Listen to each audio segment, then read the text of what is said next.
जब पहली बार हनुमान जी राम जी को सुग्रीव के पास लेकर आए, अग्नि की साक्षी करा के हनुमान जी ने सुग्रीव और राम की मित्रता कराई। सुग्रीव और राम कौन हो गए? जोर से, कौन हो गए? मित्र। कौन हो गए? सखा, मित्र हो गए। जो न मित्र दुख होहि दुखारी, तिनहि बिलोकत पातक भारी। राम जी ने कहा, सुग्रीव मित्र, अब तुम हमारे मित्र हो, ये बताओ कि तुम इस जंगल में, इस पर्वत पर क्यों रहते हो? तुम्हारी पत्नी, तुम्हारा परिवार कहाँ है? तब सुग्रीव ने कहा कि प्रभु, मेरा एक भाई है, बाली उसका नाम है, एक मैं नाम का दानव आता है और मेरे भाई को युद्ध की चुनौती देता है। मैं अपने भाई के साथ चला, मेरा भाई और वह मैं दानव दोनों एक गुफा में घुस जाते हैं और मेरा भाई बोला कि सुग्रीव, 15 दिन तक यदि मैं ना आऊं तो समझ लेना कि मैं अब नहीं आऊंगा। बाली उस गुफा में घुस गया। मैं दानव से युद्ध करते करते लगभग महीना बीत गया। तब सुग्रीव को लगा कि भैया ने बोला था 15 दिन इंतजार करना, पर सुग्रीव ने 1 माह तक इंतजार किया। जब बाली नहीं आया तो सुग्रीव को लगा कि बाली मर गया। गुफा का मुंह बंद करके सुग्रीव शिला रख करके आए तो उनके लोगों ने, मंत्री संतरियों ने सुग्रीव को राज सिंहासन पर बिठाया और जैसे ही सुग्रीव राजा बनकर बैठे कि तभी बाली आ गया और बाली को लगा, अच्छा तू मुझे मरवा करके मेरी सत्ता लेना चाहता है। सुग्रीव की एक बात ना सुनी बाली ने और मारना स्टार्ट कर दिया। मारता गया, प्राण निकल जाएंगे सुग्रीव के, इतना मारा, सुग्रीव प्राण बचाकर भागा। ऋष्यमुख पर्वत पर जाकर सुग्रीव चढ़े, वहां श्राप के कारण बाली आया नहीं करता था।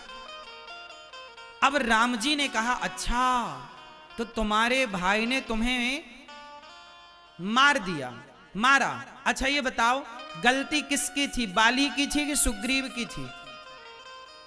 जोर से, किसकी गलती थी? क्या गलती थी बाली की?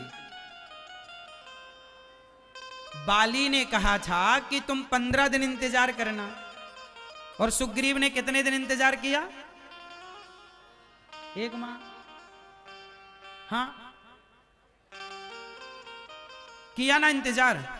तो सुग्रीव और बाली को एक बार आपस में बैठ करके विचार नहीं करना चाहिए? देखो लड़ाइयां क्यों होती हैं? जब बड़ा भाई छोटे की सुनता ही नहीं है और छोटा बड़े की सुनता ही नहीं है तो लड़ाइयां होती हैं। इसलिए कहता हूं, आपसी मतभेद मनभेद हो तो आपस में एक बार बैठकर सुलझाने का प्रयास तो करो भैया।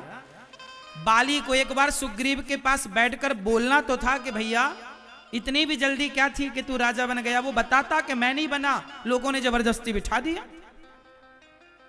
लेकिन बाली ने एक बार भी सुग्रीव की बात नहीं सुनी। याद रखना, झगड़े तब होते हैं जब आप सामने वाले को बोलने का मौका नहीं देते। और लड़ाइयों में अक्सर ये होता है कि आदमी अपना ही अपना बोलता है, सामने वाले को बोलने का मौका, इसी चक्कर में लड़ाइयां होती हैं। चलो फिर क्या हुआ? बाली चला गया और सुग्रीव पर्वत पर रहने लग गए। पत्नी जो सुग्रीव की थी वो भी अब बाली के पास थी। अब राम जी ने कहा कि ये तो बाली ने बड़ा गलत किया, तुम्हारा पक्ष सुने बिना तुम्हें निकाल दिया और तुम्हारी पत्नी भी वापस नहीं की कि चल भाई तू चला गया तो अपनी पत्नी लेके जा। पत्नी भी कब्जा कर ली। तब राम जी को गुस्सा आया और राम जी ने प्रतिज्ञा ली, सुनो सुग्रीव, मित्र से कहा, सुनो सुग्रीव, मारी हूं बाल ही एक ही बाण, ब्रह्म रुद्र शरणागत, गए न उबरी ही प्राण। हे सुग्रीव, अब मैं प्रतिज्ञा लेता हूं, बहुत ध्यान से सुनना। राम क्या ले रहे हैं? जोर से, क्या ले रहे हैं? प्रतिज्ञा। कौन सी प्रतिज्ञा ले रहे हैं? बाली को एक ही बाण से मारूंगा। सुनो सुग्रीव, मारी हूं बाल ही एक ही, एक बाण से मैं बाली को मारूंगा। और राम की प्रतिज्ञा 2 बार नहीं होती, राम जो कह देते हैं सो कह देते हैं। तो राम जी ने प्रतिज्ञा कर ली। किसको मारने की प्रतिज्ञा की? जोर से, मारूंगा। चलो ये होगी ना प्रतिज्ञा। अब आगे चलते हैं। फिर क्या हुआ? राम जी ने सुग्रीव को भेजा, जाओ ललकारो। सुग्रीव गया, बाली को ललकारा। युद्ध के लिए बाली आया और सुग्रीव और बाली की फिर लड़ाई हुई। इस बार फिर सुग्रीव पिट करके आ गए। राम जी बोले, बाली सुग्रीव बोला, प्रभु हमें पता था आप नहीं मार पाओगे, देखो आपने नहीं मारा, उसने हमें खूब मारा। तब राम जी ने कहा, एक रूप तुम भ्राता दो, ते ही भ्रमते नहीं मारे सो। सुनो, तुम दोनों दिखने में एक से थे, इसलिए मैंने नहीं मारा। अच्छा, क्या भगवान को भी भ्रम हो सकता है? कदापि नहीं। पर भगवान को भ्रम किस बात का हुआ? जब सुग्रीव और बाली आपस में लड़ रहे थे, तब राम अपने भैया भरत को याद करने लगे कि एक भाई मेरा है जो मेरे लिए अयोध्या का सिंहासन छोड़कर आ गया, और एक भाई ये है जो दोनों आपस में लड़ रहे हैं। तो राम जी को भ्रम हो गया कि मैं कहीं त्रेता युग में हूं कि कलयुग में चला गया। ये कलयुग तो नहीं आ गया कि भाई भाई आपस में इस तरह। तो ये भ्रम हो गया कि राम जी को लगा मैं कलयुग में तो नहीं आ गया। दूसरी बार राम जी ने अपनी माला पहनाई और सुग्रीव युद्ध कर रहे थे बाली से। राम जी ने एक बाण मारा। अच्छा ये बताओ, जब राम जी ने बाण मारा तो छिप करके मारा। राम जी सामने से भी तो बाण मार सकते थे, सामने से खड़े होकर भी तो राम जी बाली से युद्ध कर सकते थे। अच्छा ये बताओ, राम जी ने सामने से बाण क्यों नहीं मारा?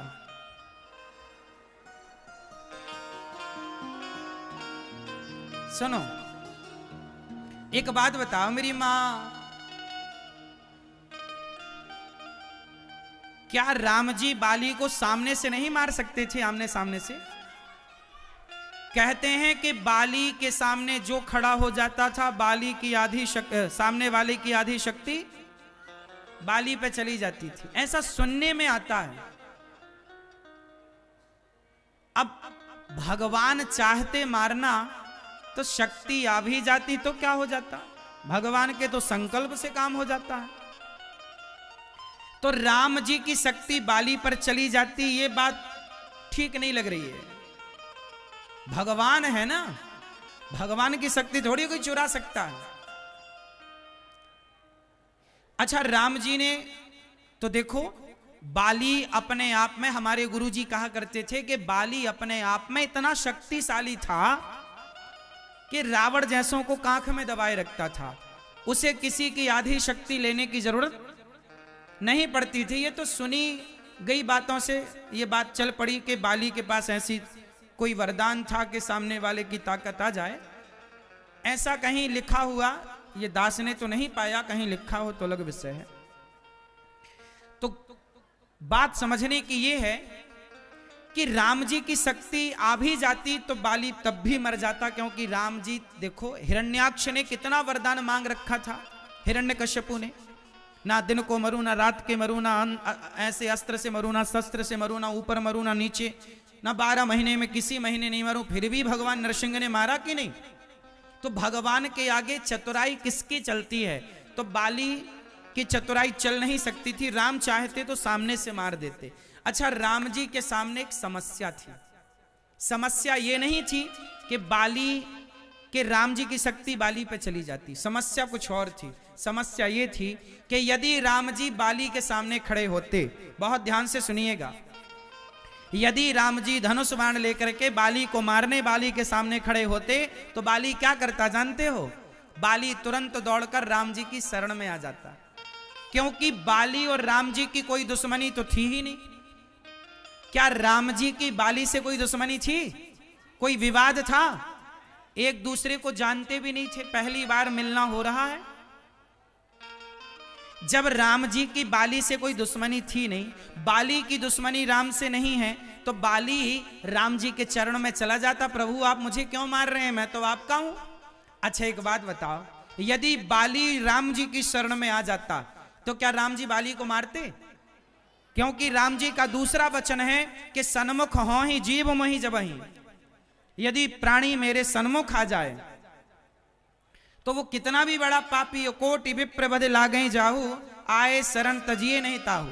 करोड़ों ब्राह्मणों की हत्या करने वाला पापी भी शरण में आ जाए तो राम जी कहते हैं कि मैं उसका त्याग, राम जी का दूसरा वचन है कि जो मेरी शरण में आता है मैं कभी उसका त्याग नहीं करता। यदि बाली राम जी की शरण में आ जाता तो फिर राम जी बाली को ना मारते, नहीं मारते ना, क्योंकि राम जी का वचन है कि शरण में आए हुए को मैं मारता नहीं हूं। अच्छा एक बात बताओ, यदि बाली शरण में आ जाता राम जी की और राम जी उसे ना मारते तो फिर सुग्रीव को दिया गया वचन झूठा हो जाता कि नहीं? सुग्रीव को कौन सा वचन दे चुके हैं कि सुन सुग्रीव मारी हूं बाल ही एक ही बाण, मैं बाली को मारूंगा। यदि राम जी बाली को नहीं मारते, वो शरण में आ जाता तो सुग्रीव क्या बोलता? अच्छा राम जी ने हमें धोखा दे दिया, राम जी ने हमें। फिर सुग्रीव राम जी पर कौन सा आरोप लगाता कि इन्होंने तो मित्रता को कलंकित कर दिया, अपने मित्र को वचन दिया था मारूंगा और मारा नहीं, तो फिर मित्रता पे उंगली उड़ जाती। हाँ या ना? बात समझ में आ रही है? राम जी दोनों तरफ से अब फंस गए। यदि मारते हैं तो शरण में आए हुए को मार नहीं सकते, यदि बाली शरण में आता है तो, और नहीं मारते तो सुग्रीव कहेगा कि लो आपने वचन दिया था अपने मित्र को और देखो लगता है आपने बाली से हाथ इसलिए मिला लिया क्योंकि बाली ज्यादा शक्तिशाली है, आपकी पत्नी को ढूंढने में बाली ज्यादा मदद कर देगा। तो सुग्रीव सबसे ऐसा कहता तो कौन मुंह पकड़ता? इसलिए राम जी ने कहा कि भाई मैं बाली के सामने जाऊंगा ही नहीं, जाऊंगा ही नहीं तो शरण में आएगा नहीं, और शरण में आएगा नहीं तो फिर क्षमा नहीं करना पड़ेगा, इसलिए मार देता हूं ताकि जमाना ये तो पूछेगी कि राम ने छिप कर के क्यों मारा। अच्छा अब राम जी पर दो आरोप लगने वाले हैं। पहला आरोप कि राम जी ने छिप के क्यों मारा, जो कि लगा, और यदि सामने से मारते और बाली शरण में आता तो फिर राम जी पर आरोप लगता मित्र को धोखा देने का। अब मुझे आप बताइए कि दोनों आरोपों को मैं तराजू में रख रहा हूं। एक आरोप राम जी पर यह है कि मित्र को धोखा दिया, और दूसरा आरोप यह है कि छिपके क्यों मारा। यदि तराजू में दोनों आरोपों को रखकर तौला जाए तो बताइए किस आरोप का पलड़ा भारी होगा? बोलो कौन सा आरोप भारी होगा? कलंक, मित्र को धोखा देने का पलड़ा। इसलिए राम जी को लगा कि जमाना मुझे मित्र को धोखा देने वाला ना कहे, पीछे से क्यों मारा, समाज पूछता रहेगा, मैं कह दूंगा कि मित्र की रक्षा के लिए यदि धोखे से पीछे से भी मारना पड़े तो मैं भक्त का पक्ष लेता हूं, मैं भक्त का पक्षधर हूं, भक्त के लिए आगे पीछे से जहां खड़े होकर मारना पड़े मैं मारूंगा। इसलिए ये आरोप बना है आज तक कि राम जी ने छिपके क्यों मारा। तो राम जी ने कहा यही आरोप तो लगाएंगे दुनिया वाले, छिपके क्यों मारा, तो लगाते रहना, क्योंकि अब आरोप तो दोनों तरफ से लगते, तो मित्र को धोखा दे नहीं सकते, इसलिए मित्र को धोखा दिया नहीं जाता। अच्छा अब बाली ने पूछा कि आपने मुझे क्यों मारा, अनुज बधू भगनी सुतनारी। तब राम जी ने कहा कि अनुज बधू भगनी सुतनारी सुन सट कन्या समय चारी, इन्हीं को दृष्टि भी लोकें जोई, और ताही बधे कछु पाप ना होई। अच्छा एक बात बताओ, बाली ने दुर्योधन को अधर्म से मारा, सुग्रीव, भीम भैया ने दुर्योधन को, भीम ने गदा कहां मारी जांग में, तो भीम भैया ने दुर्योधन को कैसे मारा? अधर्म से। अर्जुन ने कर्ण को कैसे मारा? बोलो। अच्छा कौरवों ने अभिमन्यु को कैसे मारा था? हाँ, जब आपने अधर्म किया है तो हमसे धर्म की उम्मीद क्यों कर रहे हो? तो राम जी ने बाली से कहा, बाली तुम ही बताओ, क्या अपने भाई की पत्नी को रख लेना धर्म है? तुमने अपने भाई सुग्रीव की पत्नी को रख लिया, क्या ये धर्म है? तो बाली बोला मैं तो बंदर हूं, और बंदर का क्या धर्म, बंदर तो बंदर है। तब राम जी बोले ना, तुम सामान्य बंदर नहीं हो, तुम सामान्य बंदर होते तो तुम्हें माफ किया जा सकता था। ये बाली कौन है जानते हो? इंद्र के अब पुत्र हैं। बाली कौन है? इंद्र के पुत्र हैं। और सुग्रीव कौन है? सूर्य पुत्र हैं। तुम सामान्य नहीं हो, तुम देवता हो, तुम बंदर के रूप में हो। जैसे हनुमान जी बंदर नहीं है, बंदर के रूप में है। जैसे गंगा नदी नहीं है, नदी के रूप में है। जैसे राम जी मनुष्य नहीं है, मनुष्य के रूप में है। ऐसे ये बाली बंदर नहीं है, बंदर के हाँ। तो तुम सामान्य बंदर थोड़ी हो, तुम देवता हो। और तुमने एक भाई की पत्नी को रखा है तो तुमने गलत किया, तुम अधर्मी हो। और अधर्मी को अधर्म से मार देना ही धर्म है। अब तुम्हारे लिए क्या धर्म देखे, सही है कि गलत है? क्यों जी, भगवान राम ने सही किया कि गलत किया? पापी को मार देना ही धर्म है। अब क्या तुम्हारे लिए आगे और पीछे देखें।